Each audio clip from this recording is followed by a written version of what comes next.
கர்த்தருடைய பரிசுத்த நாமத்திற்கு மகிமை உண்டாவதாக. இந்த காலை தியானத்தின் மூலம் உங்களை சந்திப்பதில் மிகுந்த மகிழ்ச்சி அடைகிறோம். சர்வ வல்லவர் என்கிற தலைப்பிலே இந்த நாள் தியானத்தை நாம் தொடருவோம். வாசிக்க வேண்டிய வேத பகுதி ஆதியாகமம் 28ஆம் அதிகாரம் 1 முதல் 5 வரை உள்ள வசனங்கள். ஈசாக்கு யாக்கோபை அழைத்து அவனை ஆசீர்வதித்து, நீ கானானியருடைய குமாரத்திகளில் பெண் கொள்ளாமல் எழுந்து புறப்பட்டு பதான் அராமில் இருக்கிற உன் தாயினுடைய தகப்பனாகிய பெத்துவேலுடைய வீட்டுக்கு போய் அவ்விடத்தில் உன் தாயின் சகோதரனாகிய லாபானின் குமாரத்திகளுக்குள் பெண் கொள் என்று அவனுக்கு கட்டளையிட்டான். சர்வ வல்லமையுள்ள தேவன் உன்னை ஆசீர்வதித்து, நீ பல ஜனக்கூட்டமாகும்படி உன்னை பலுகவும் பெருகவும் பண்ணி, தேவன் ஆபிரகாமுக்கு கொடுத்ததும் நீ பரதேசியாய் தங்குகிறதுமான தேசத்தை நீ சுதந்தரித்துக் கொள்ளும்படி ஆபிரகாமுக்கு அருளிய ஆசீர்வாதத்தை உனக்கும் உன் சந்ததிக்கும் அருளுவாராக என்று சொல்லி ஈசாக்கு யாக்கோபை அனுப்பிவிட்டான். அப்பொழுது அவன் பதான் அராமில் இருக்கும் சீரியா தேசத்தான் ஆகிய பெத்துவேலுடைய குமாரனும் தனக்கும் ஏசாவுக்கும் தாயாகிய ரெபேக்காளின் சகோதரனுமான லாபானிடத்துக்கு போக புறப்பட்டான். அன்பானவர்களே, ஈசாக்கு யாக்கோபை ஆசீர்வதிக்கும் போது சர்வ வல்லமையுள்ள தேவனை முன்னிட்டு யாக்கோபை ஆசீர்வதிக்கிறதை பார்க்கிறோம். 3ஆம் வசனத்தில், சர்வ வல்லமையுள்ள தேவன் உன்னை ஆசீர்வதித்து, நீ பல ஜனக்கூட்டமாகும்படி உன்னை பலுகவும் பெருகவும் பண்ணி என்று தொடர்ந்து அவருடைய ஆசீர்வாதத்தை கட்டளை சொல்லுகிறார்.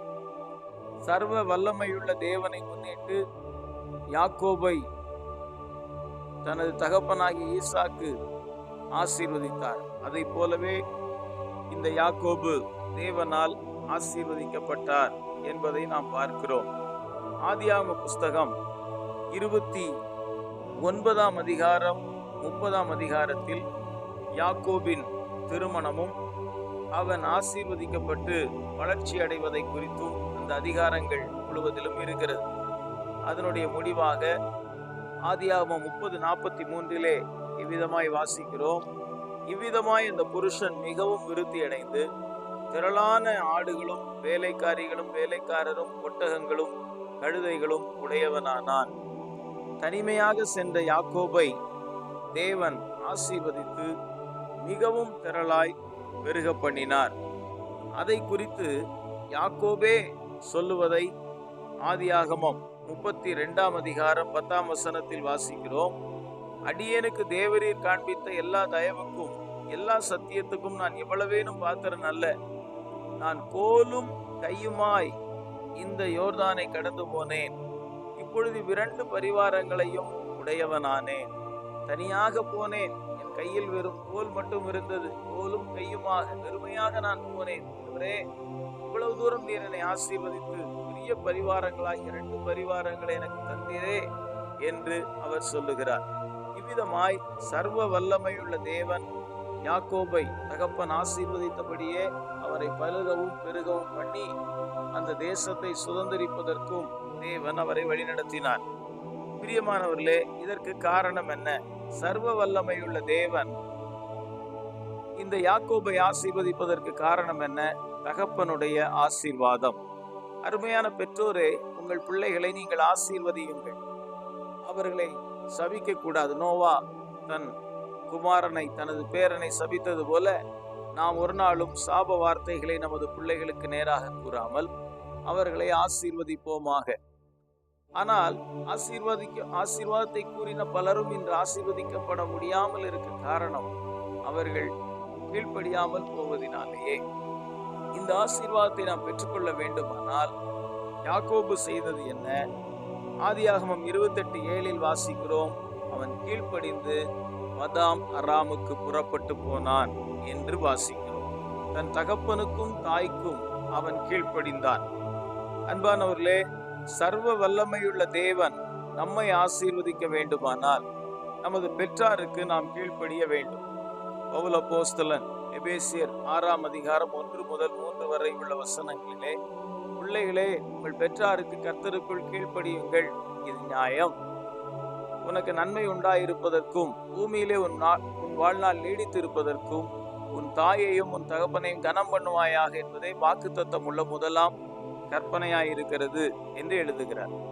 ஆகவே பிள்ளைகள் என்னும் நிலையில் இருக்கிறவர்கள் பெற்றாருக்கு கீழ்ப்படியும் போது சர்வ வல்லவருடைய ஆசீர்வாதங்கள் நமது வாழ்க்கையில் வருகிறது. கொலோசையர் 3:20 பிள்ளைகளே, உங்கள் பெற்றாருக்கு எல்லா காரியத்திலும் கீழ்ப்படியுங்கள் என்று அதை அழுத்தி சொல்லுகிறார். ஆகவே பிள்ளைகள் என்கிற நிலையில் இருக்கிறவர்கள் பெற்றாருக்கு கீழ்ப்படிய வேண்டும். விவாகம் ஆவதற்கு முன், விவாக வயதிற்கு கீழாக இருக்கிற பிள்ளைகள் பெற்றோருக்கு முழுமையும் அர்ப்பணித்தவர்களாகவும் கீழ்ப்படுகிறவர்களாகவும் கட்டாயம் இருக்க வேண்டும். விவாகம் ஆனவர்களும் தங்கள் பெற்றாரை தள்ளிவிடாமல் அவர்களை கனம் பண்ண வேண்டும் என்பதை வேதம் சொல்லுகிறது. யாத்திராகமம் 20:12 தகப்பனையும் தாயையும் கனம் பண்ணுவாயாக என்று தேவன் 10 கற்பனைகளில் ஒன்றாக அதை கொடுத்தார். இயேசு கிறிஸ்து அதை அழுத்தி கூறினார். மத்தேயு 15:4-5 தகப்பனை தாயை கனம் பண்ண வேண்டும், ஆனால் நீங்களோ ஒரு காணிக்கையை கொடுத்து விட்டு கடமை தீர்ந்தது என்று போதிக்கிறீர்களே, இவ்விதமாய் ஏன் தேவனுடைய கற்பனையை மீறி அவரை கனவீனம் பண்ணுகிறீர்கள் என்று இயேசு கேட்டார். ஆகவே தாய் தகப்பன் வயதாகும் போது அவர்களை கவனிக்க வேண்டும். நீதிமொழிகள் 23:22 உன் தாய் வயது சென்றவளாகும் போது அவளை அசட்டை பண்ணாதே என்று எழுதியிருக்கிறார். 30:17 நீதிமொழிகள் 30:17 தகப்பனை தாய் அசட்டை பண்ணும்போது அவர்களுக்கு பயங்கரமான ஆபத்துக்கள் இருப்பதை நீதிமொழிகள் 30:17 நமக்கு கூறுகின்றது. ஆகவே பிள்ளைகள் என்னும் நிலையில் தங்கள் பெற்றோரை கனம் பண்ண வேண்டும்.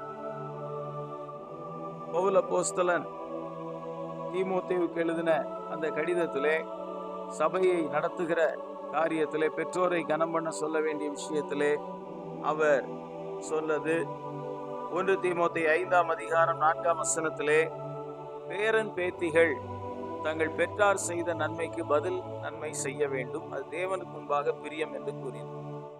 ஆகவே பெற்றார் வயது சென்றவர்களாகும் போது பிள்ளைகள் அவர்களை கவனிக்க வேண்டிய பொறுப்பு உண்டு, அது பதில் நன்மை செய்வது.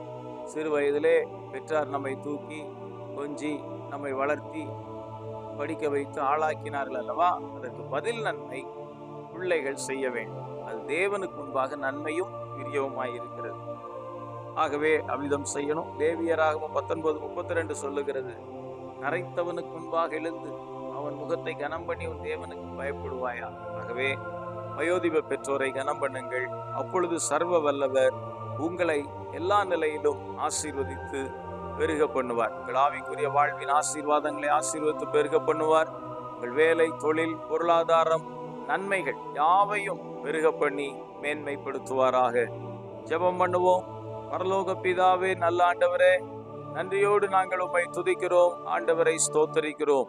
சர்வ வல்லமையுள்ள தேவன் யாக்கோபை, தனியாக சென்ற யாக்கோபை ஆசீர்வதித்து திரளாய் பெருக பண்ணி அவனை விருத்தியடைய பண்ணினீரே.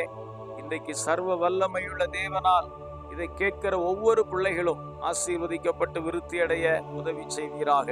அறிவு, ஞானம், புத்தி போன்றவைகளுக்கு அடுத்த விஷயத்திலே விருத்தியடையட்டும். ஆண்டவரே, ஆவிக்குரிய ஆசீர்வாதங்களிலே விருத்தியடையட்டும். ஜெப வாழ்க்கை, வேதம் வாசிப்பது, கர்த்தருக்காக பிரயாசப்படுவது போன்றவற்றில் விருத்தியடையட்டும். பூமிக்குரிய வாழ்வில், பொருளாதாரத்திலே, நன்மைகளிலே, எல்லாவித நன்மைகளிலும் ஆசீர்வாதங்களிலும் பிள்ளைகள் விருத்தியடைய சர்வ வல்லமையுள்ள தேவன் அனுக்கிரகம் செய்வீராக. அருமையான பிள்ளைகள் என்னும் நிலையில் உள்ளவர்கள் பெற்றாருக்கு கீழ்ப்படியட்டும். பிள்ளைகளும் பெற்றாரும் பிள்ளைகளை கோபப்படுத்தாமல் கர்த்தருக்கேற்ற சிக்ஷையிலும் போதனையிலும் அவர்களை வளர்த்த கிருபை தருவீராக. பிள்ளைகள் திடனற்று போகாதபடி, அவர்களை கோபம் ஊட்டாதபடி ஞானமாய் நடத்த பெற்றாருக்கு தேவன் கிருபை செய்வீராக. ஆண்டவரே, தாய் தகப்பன்மார் வயது சென்றவர்கள் ஆகும்போது அவர்களை அசட்டை பண்ணாதபடி, அவர்களை கனவீனம் பண்ணாதபடி அவர்களை கனம் பண்ணவும் ஆதரிக்கவும், அவர்கள் செய்த நன்மைக்கு பதில் நன்மை செய்யும் ஞானத்தை ஒவ்வொருவருக்கும் தருவீராக. விதமாய் பெற்றாருக்கு செய்ய வேண்டிய கடமைகளை செய்து பிள்ளைகள் எல்லாரும் சர்வ வல்லமையுள்ள தேவனாலே ஆசீர்வாதத்தையும் கனத்தையும் மேன்மையும் பெற்றுக்கொள்ளத்தக்கதாய் கர்த்தர் அருள் செய்யும். இந்த நாள் முழுதும் எங்களை ஜெயமாய் நடத்தும். எல்லா துதியும் கனமும் மகிமையும் உமக்கே உண்டாகட்டும். இயேசுவின் நாமத்தில் கேட்கிறோம் ஜீவனுள்ள நல்ல பிதாவே, ஆமென், ஆமென். கர்த்தர் நம்மை ஆசீர்வதிப்பாராக. ஆமென்.